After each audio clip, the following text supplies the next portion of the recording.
बिस्मिल्लाहिर्रहमानिर्रहीम। अस्सलाम वालेकुम डियर क्लास। आज के लेक्चर में हम चैप्टर नंबर 5 की एक्सरसाइज 5.3 का क्वेश्चन नंबर 23 स्टार्ट करने वाले हैं। इस एक्सरसाइज में हम इम्प्रॉपर इंटीग्रल पे बात कर रहे थे। तो ये क्वेश्चन नंबर 23 में भी जो इंटीग्रल है ये भी एक इम्प्रॉपर इंटीग्रल है, because it's lower limit is infinity. तो माइनस इन्फिनिटी है लोअर लिमिट, इस वजह से ये भी एक इम्प्रॉपर इंटीग्रल है। तो स्टार्ट करते हैं इसका solution. Let I is equal to minus infinity to 0 e power x, exponential function है 1 plus exponential function of e x और डी ऑफ एक्स। तो लोअर लिमिट पे चूंकि फंक्शन लोअर लिमिट की वजह से फंक्शन इम्प्रॉपर इंटीग्रल बन रहा है, तो इसलिए हम इसको लिख सकते हैं limit T approaches to minus infinity, और माइनस इन्फिनिटी को रिप्लेस कर देंगे टी के साथ। अपर लिमिट है 0 e power x over 1 plus e power x d of x. ठीक है, अब यहाँ पे देखें हमारा जो फंक्शन है जिसकी हमने इंटीग्रेशन करनी है, तो डिनोमिनेटर वाला जो पार्ट है इसका कंप्लीट डेरिवेटिव है नोमिनेटर में, तो लिहाजा इसका इंटीग्रेशन क्या बनेगा, limit T approaches to minus infinity, इसका इंटीग्रेशन बन जाएगा natural log of 1 plus e power x. ठीक है, और लिमिट कहाँ से कहाँ तक है, लिमिट है हमारी t से 0। ठीक है, तो limit t approaches to minus infinity, upper limit apply कर दें तो natural log of 1 plus e power 0 और minus natural log of 1 plus e power t। ठीक है, तो ये बन जाएगा limit t approaches to minus infinity और natural log of e power 0 होता है 1 प्लस 1 हो जाएगा 2, फिर minus natural log of 1 plus e power t।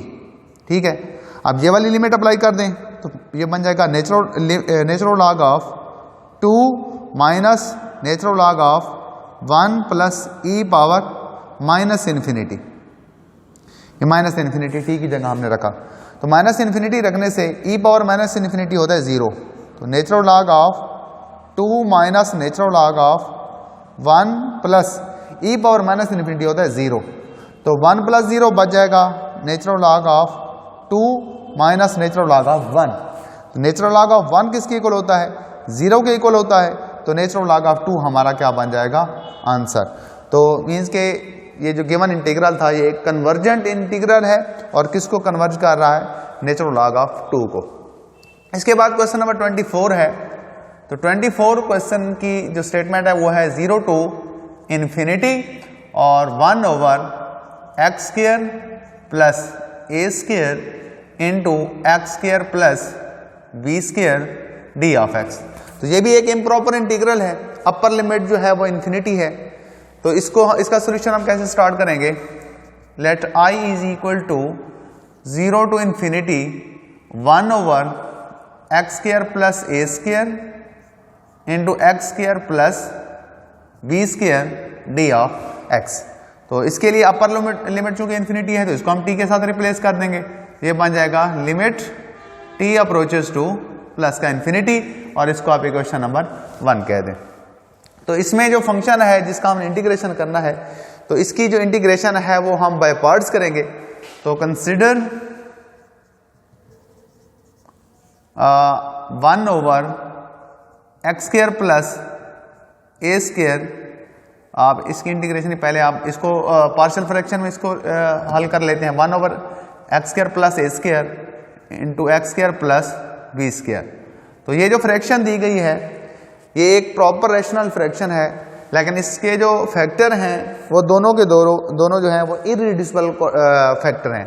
तो इसके लिए हम जो कोफिशिएंट फर्ज करेंगे वो करेंगे a x plus b over x square plus A square plus C x plus d over x square plus B square. Multiply कर देंगे इस इक्वेशन के दोनों तरफ इसके साथ, जहाँ पे बन जाएगा 1 is equal to A x plus B, और इसके साथ आ जाएगा x square plus B square, चूंकि ये कैंसिल हो जाएगा, और प्लस सी एक्स प्लस डी, इसके साथ मल्टीप्लाई होगा एक्स स्क्वायर प्लस ए स्क्वायर। तो इसको हल कर लें, इस इक्वेशन को हम लिख सकते हैं, मल्टीप्लाई कर दें मजीद, इसको पहले मल्टीप्लाई करें, a x cube plus a x a B square x, और फिर प्लस बी एक्स स्क्वायर और प्लस का capital B into small b का स्क्वायर, और इसको हल कर लें तो प्लस सी एक्स क्यूब प्लस सी ए square x plus d x square और प्लस का डी ए स्क्वायर। तो यहाँ से एक्स क्यूब वाली टर्म दो हैं, उनमें से एक्स क्यूब कॉमन करें तो बाकी बचेगा a plus c into x cube, plus square वाली एक ये टर्म है, एक ये टर्म है जिसमें एक्स स्क्वायर है, इसमें भी एक्स स्क्वायर है, इसमें भी एक्स स्क्वायर है, तो plus B plus D into x square. ठीक है, फिर एक्स वाली टर्म एक ये वाली टर्म है, ठीक है, और उसके बाद एक्स वाली टर्म है ये वाली, बाकी कोई नहीं है, तो ये बन जाएगा प्लस ए बी स्क्वायर और प्लस का सी ए स्क्वायर इंटू एक्स, और कांस्टेंट टर्म जो है वो है एक, यानी जो जिनके साथ वेरिएबल नहीं है, एक बी कैपिटल बी स्क्वायर और capital B into B square और प्लस डी ए स्क्वायर। ठीक है, तो यहां से कंपेयर कर लें, comparing coefficient on both sides, दोनों तरफ हम दोनों साइड्स के कोएफिशिएंट को हम कंपेयर कर लें, मतलब x cube x square x और कांस्टेंट टर्म को। तो एक्स क्यूब वाली टर्म है इधर ए, उसका coefficient x square x cube का कोएफिशिएंट है ए प्लस सी, इधर नहीं है एक्स क्यूब वाली टर्म, मीन्स कि इसका कोएफिशिएंट यहाँ पे क्या है 0, इसको आप इक्वेशन नंबर 2 कह दें। उसके बाद स्क्वायर वाली टर्म है, उसका कोएफिशिएंट है B plus D is equal to ये भी 0। उसके बाद A B square plus C A square is equal to, x वाली टर्म भी नहीं है तो यहाँ पे भी 0 आ जाएगा, और कांस्टेंट टर्म है बी स्क्वायर प्लस का d A square is equal to constant term जहाँ पे है 1। ये इक्वेशन नंबर बन गई 3, ये 4 और ये 5। तो हम फ्रॉम इक्वेशन नंबर 2 लिख सकते हैं a is equal to minus k c। ठीक है, यानी a इज इक्वल टू किसके आ गया, माइनस के c के।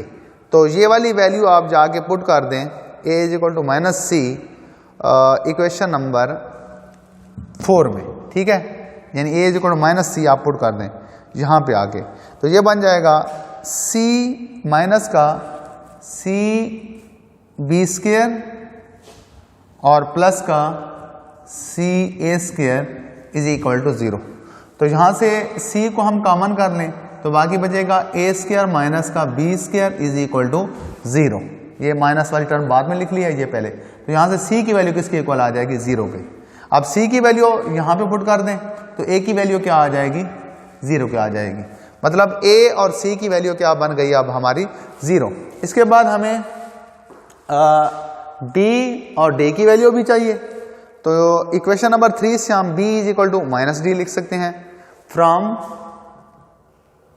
कौन सी इक्वेशन से लिख रहे हैं 3, from 3 b is equal to minus d. अब b is equal to minus d put कर दें 5 में, b is equal to minus d, तो ये बन जाएगा माइनस डी बी स्क्वायर और प्लस का d A square is equal to 1। तो यहां से अगर हम d कॉमन कर लें, ए स्क्वायर माइनस का b square is equal to आ जाएगा 1 के, तो यहां से d किसकी इक्वल आ जाएगा माइनस 1 ओवर ए स्क्वायर और माइनस का बी स्क्वायर। अब इस वैल्यू को आप पुट कर दें, यानी d is equal to 1 over a square minus b square को इक्वेशन नंबर d की वैल्यू आप पुट कर दें इसमें, तो b की वैल्यू किसकी इक्वल आ जाएगी, b इज इक्वल टू आ जाएगा minus 1 over a square minus b square. अब चारों कोएफिशिएंट की वैल्यू आ गई हैं जो हमने फर्ज किए थे, ए बी सी और डी, ये सारी वैल्यू आके यहां आके दर्ज कर दें। तो हम दर्ज करेंगे तो ये क्या बन जाएगा,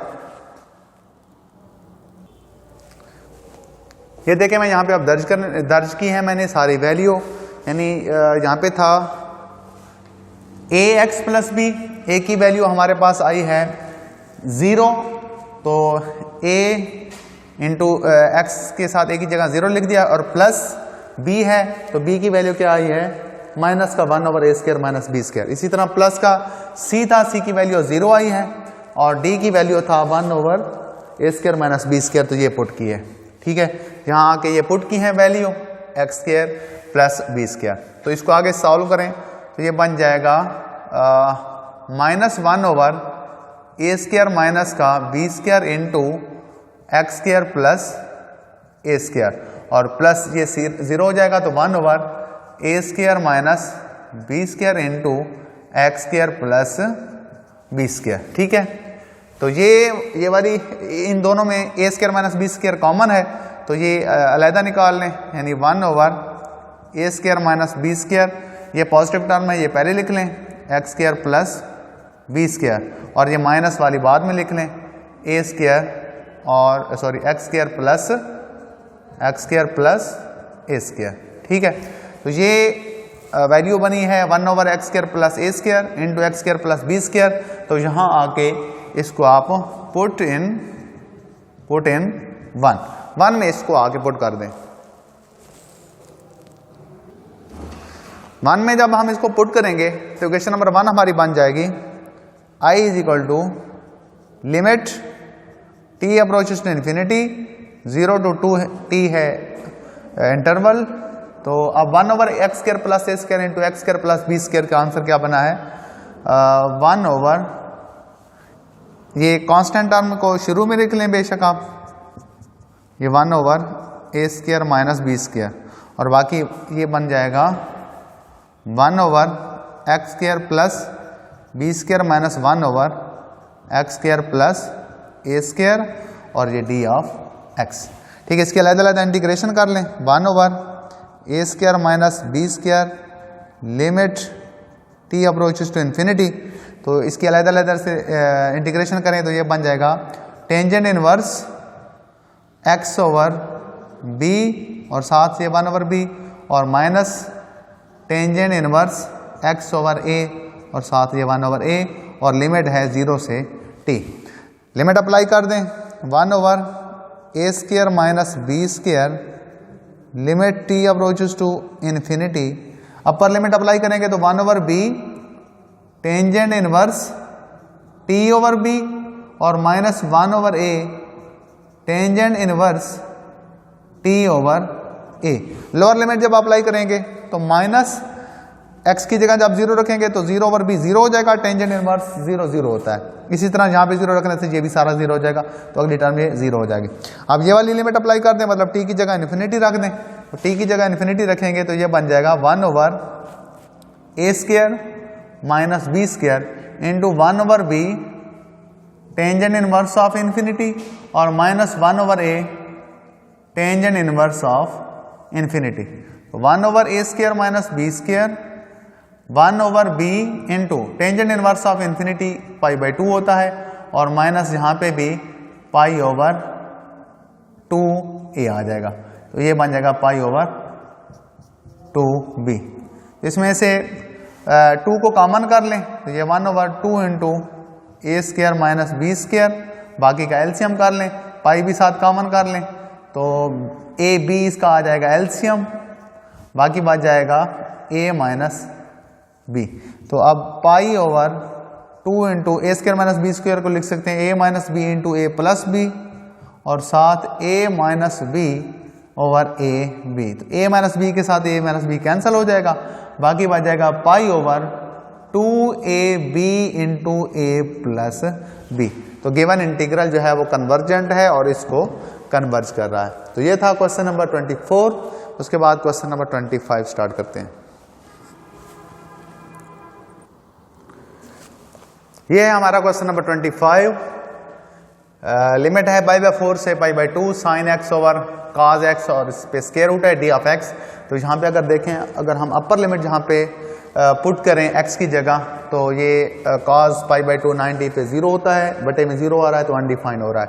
अपर लिमिट पे फंक्शन अनडिफाइंड हो रहा है तो हम इसको लिख सकते हैं लिमिट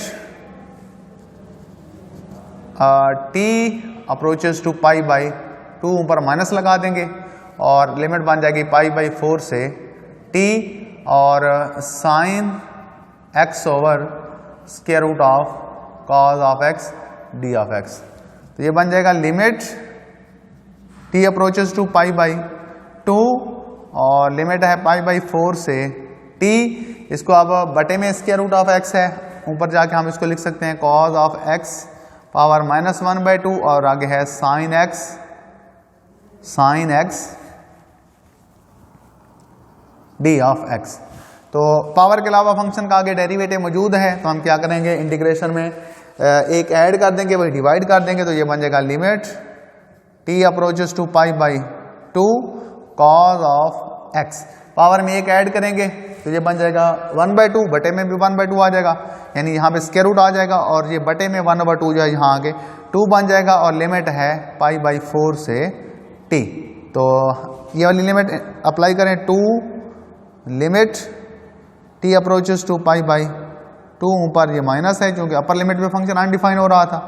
अपर लिमिट अप्लाई करेंगे तो cos ऑफ t का स्क्वायर रूट बन जाएगा और minus cos of pi by 4 का स्क्वायर रूट बन जाएगा। cos ऑफ पाई बाई 4 कितना होता है, ये होता है 1 ओवर स्क्वायर रूट ऑफ 2, यानी 2 limit t approaches to pi by 2 और ये बन जाएगा cos of t whole square root और माइनस cos पाई बाई 4 पे कितना होता है 1 ओवर स्क्वायर रूट ऑफ 2, यानी 1/2 पावर 1/2। ठीक है, उसके बाद अब हम क्या करेंगे, ये 1 ओवर स्क्वायर रूट ऑफ 2 है और ऊपर भी स्क्वायर रूट है। ये देखें जी, क्योंकि cos पाई बाई 4 45 पे 1 ओवर स्क्वायर रूट ऑफ 2 है, मतलब उसको हम लिख सकते हैं 1/2 पावर 1/2 और फिर ये स्क्वायर रूट ऊपर पहले मौजूद आते हैं इसलिए ये 1/2। तो ये बन जाएगा 2 लिमिट अप्लाई कर दें cos पाई बाई 2 पावर 1/2 और माइनस 1/2 पावर आपस में मल्टीप्लाई हो गए क्या बन जाएगी 1/4। तो ये बन जाएगा 2 cos पाई बाई 4 होता है 0 और माइनस 2 1/2 को हम लिख सकते हैं 2 पावर -1। ठीक है, और ये यानी यहाँ पे था ना 1/2 पावर, इसके साथ मल्टीप्लाई कर दें